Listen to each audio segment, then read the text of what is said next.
I have it in the car. I can bring it There. up. It's fine. It's quick. You're not. Do you have the mic with you? Yeah, it's my Okay. Hallelujah. Hallelujah.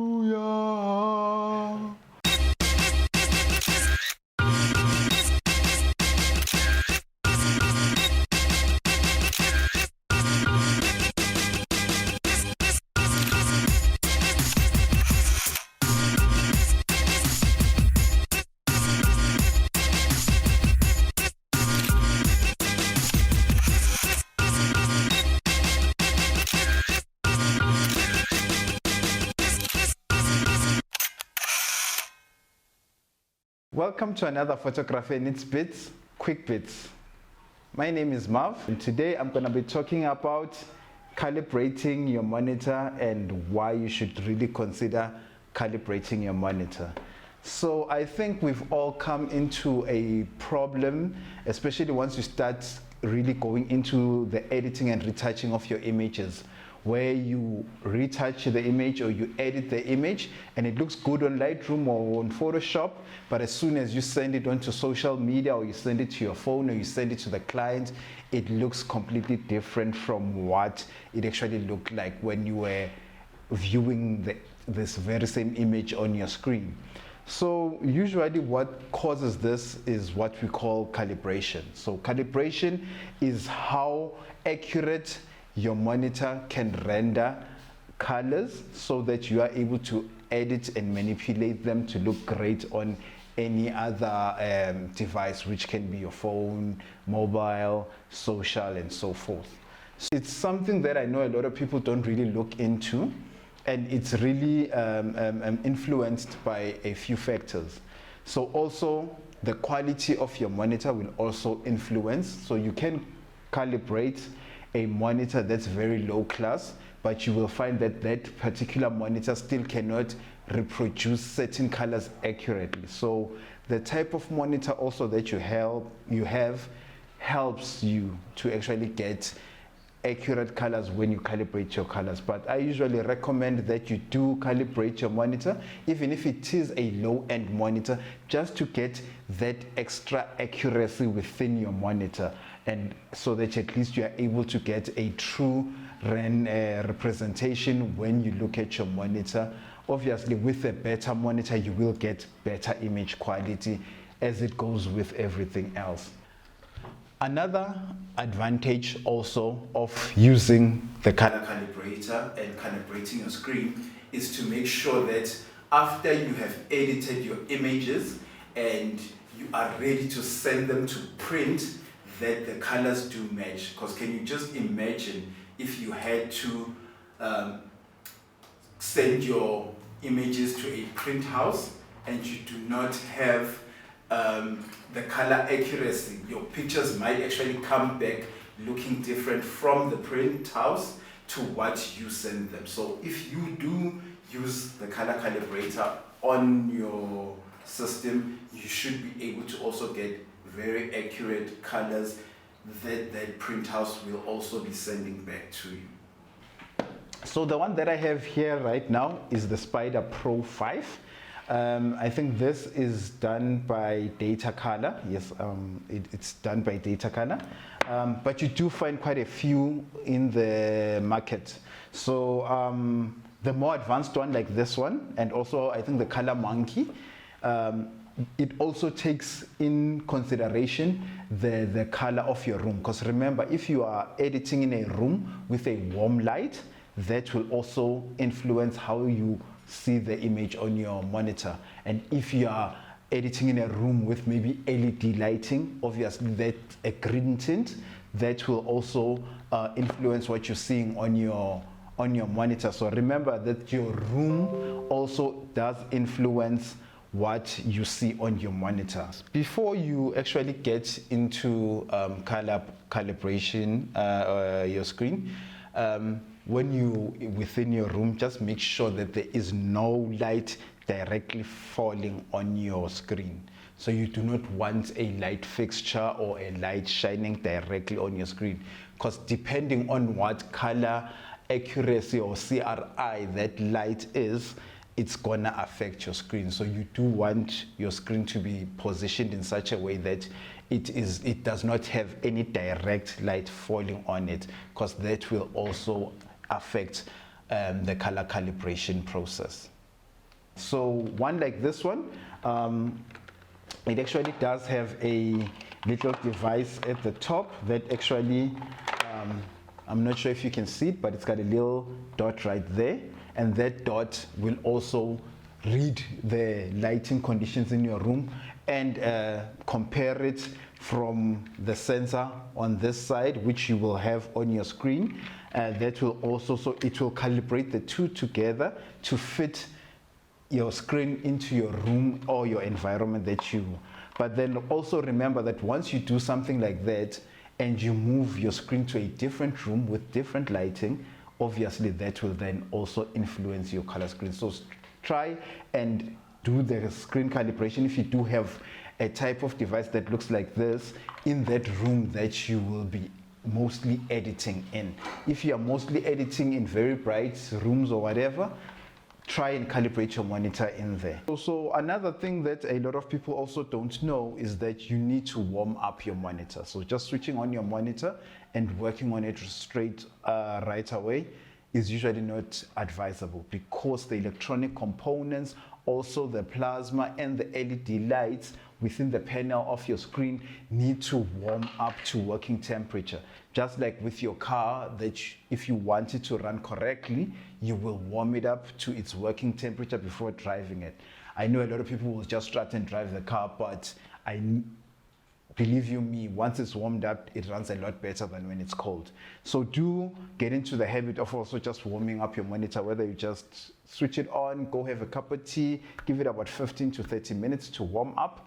Then you know that your screen is now sitting at the right temperature to actually operate correctly and give you the accurate colors. So how do you calibrate your screen? So with me, I have the Spyder 5, which is a USB device. Mostly that I've seen are USB. I'm not sure if maybe now there'll be USB-Cs and stuff, but at the moment, most color calibrators that I know of use USB. So you will take the USB, and this is what will connect to your system. So what you do is, once you buy the system, it actually comes with a I'll just put my finger here so that nobody gets the code and starts using the code. Then I can't use the color calibrator that I have. So your color calibrator does come with a little code. So, and it also comes with a website where you can go and download the software. So if you look there, it comes with 2 cards. So you can directly go to that website on your PC, download the required software. The software is relatively easy to use. You just put on the software. It will ask you to then plug in to one of the USB device slots, the color calibrator.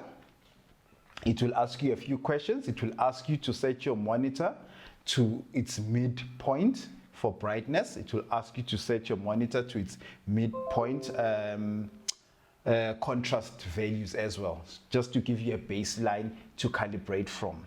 Then from there, it will ask you to put the calibration eye or sensor, whatever you want to call it. It will give you an area on your screen where you need to put this sensor on. So you will just put it over your monitor, hang it over, and you will put it in that area that the software shows you on your screen. And then it's also very important to make sure that the calibrator is sitting very flat on your screen. So you don't want it hanging off or sliding away from your screen, therefore giving you incorrect value. So I'm not just going to touch this, but you want this to be sitting as flush as possible. So if you have your screen tilted up or tilted down, just make sure that it's tilted in such a way that it is sitting flush with the screen. So you're going to put your sensor straight right there. Make sure it's sitting flat. I usually just push it onto the screen a bit and see if it doesn't move, and that's it. You don't need then to move it. You make sure nothing is moving. Your screen should be sitting straight, and then you just press next and you let the software do its thing. So the software is going to go through various colors. You're going to see various colors flashing on your screen. It's going to take a little while. It's going to go bright, it's going to go dark. You're just going to leave it there and you're going to let it do its thing. And once it's done, it will then take you to the end of the screen where you can put this off, close the eye because we don't want it getting dirty or anything, and we can put that aside. And once it's done, then it's going to come to the last page of the calibration screen where now you can actually see the before and the after. So I usually just like seeing the before and the after of the screen to just make sure and actually just to see what improvements this has done to your screen. If you see that the calibration is totally out, obviously go back and redo it. And I usually just say, like I said before, just make sure that you're in that kind of environment that you usually edit in. So go back, redo it, and just go to that last screen and see the before and after. I know with my screens, I have IPS screens by Bing and also by HP. So those screens, they looked relatively good. I was not having problems until I got this device and I actually saw that my screens actually had a green tint to them. And this explains to me that I always felt to push the magenta into my images. I always just had that need to, at the end of the process, push magenta in. And this was because I was seeing that green tint on my screen, but I was not aware. But with this device, I was able to now root that out. Now I have 3 screens. I think people who have seen my setup, it's actually 3 screens. And each one of them is giving me an accurate color that I can trust. So when I deliver my images to the client, when I deliver my images to social media or just simple mobile phones, I do trust that the color accuracy that I saw on my computer will translate well. When I say translate, remember what I'm seeing on my screen will not be exactly what you'll be seeing in your screen, but it will still be pleasing and it will be close to what I was editing within my screen. So yeah, guys, I do recommend that you do get one of these, and also just make sure that the types of screens you get when you do want to have an editing screen is get yourself a good screen, like maybe an IPS screen with a good contrast ratio. You know, maybe I'll also just put up within this post a few screens that are within good budget that you can kind of look at. You don't need to spend a lot of money, but I promise you a good screen, just like a good lens, goes a long way, because you can always replace the computer, but if you do have a good screen, you just replace the computer or the laptop, you keep your screen, and that screen will last you quite a long time without giving you. Also remember that with time, your screen will go out of calibration due to temperature changes, due to the components in the screen wearing, the LEDs on the LED panels also wearing. So time and time again, you do have to just take your color calibrator and just recheck your calibration or recalibrate your screen if needs be. I know I did mine about 2 months ago, and that was 6 months prior, and I didn't have to change anything on my calibration because the calibration was still within spec. But depending on the type of screen you have, depending if your environment has changed, depending you had to change light bulbs within your room and you now have different colors, I would recommend that now and then you do. I think there's also places that do hire out these, so you can actually hire one out, calibrate your system, take it back, and maybe in 6 months time do a recalibration or a calibration check again, just to make sure that what you are seeing is good.